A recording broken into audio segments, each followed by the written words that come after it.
আমাদের বিরোধী মহলে অনেকে বলেন যে জামাতের আকীদা ঠিক নাই, একটু ব্যাখ্যা করলে উপকৃত হব। আচ্ছা, আমি আমার আকীদাটা আগে বলি।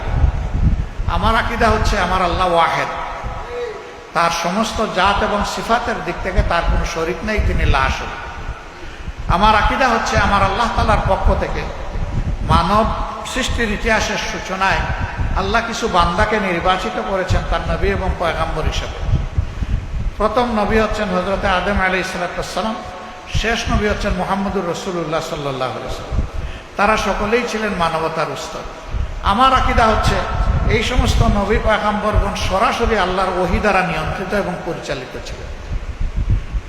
অতীতের ওহীগুলা অবিকল এখন বিদ্যমান নেই, বিদ্যমান আছে আল্লাহর দেওয়া পূর্ণাঙ্গ হেদায়েতের কিতাব আল কোরআন। এটি আমার আকীদা। আমার আকীদা হচ্ছে যে আল্লাহ তাআলার আনুগত্যের সর্বোত্তম নমুনা হচ্ছেন মুহাম্মদুর রাসূলুল্লাহ সাল্লাল্লাহু আলাইহি ওয়াসাল্লাম।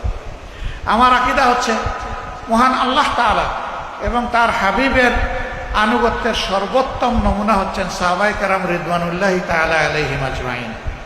ভাই, আমার আকীদায় দোষ থাকলে চিঠি লিখে একটু আমারে জানিয়ে দিন। আমার জানা মতো আমাদের সহকর্মীদের আকীদাই থেকে রিসেন্টলি এরকম একটা দিনী সংগঠনের সাথে বসেছিলাম, তো তারা একটু বিনয়ের সাথেই বললেন যে এই সমস্ত বিষয়ে টুকটাক একটু কথাবার্তা আছে। তো যখন বললাম, বলে যে এগুলো তো আমরাও জানি না। আমি বললাম, ভাই আপনারা জানবেন কিভাবে? আমাদেরকে আপনাদেরকে তো একসাথে বসতে দেওয়া হয়নি রে ভাই।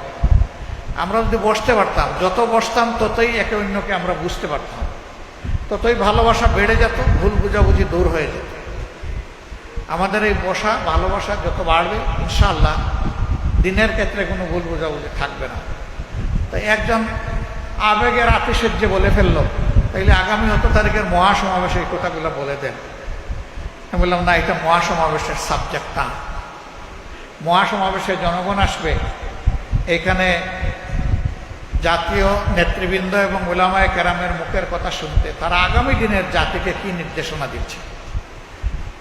বরঞ্চ আপনারা একটা বড় এই ধরনের মেহমানদারির আয়োজন করেন, সেখানে বিশিষ্ট উলামায়ে কেরাম সকল মহলের থাকবেন। আমরা ইনশাল্লাহ হাজির হয়ে যাব যদি আপনাদের দাওয়াত পাই। সেই দাওয়াতে এই কথাগুলো আমরা মন খুলে আলোচনা করব। তখন আর আশা করি কোন ভুল বুঝাবুঝি আমাদের থাকবে না। আমরা আমাদের আকীদা সম্পর্কে আলহামদুলিল্লাহ আস্থাশীল যে আমাদের আকীদা আল্লাহ তাআলার মেহেরবানিতে আল্লাহ যেমনটা চান তেমনই আছে। আলহামদুলিল্লাহ।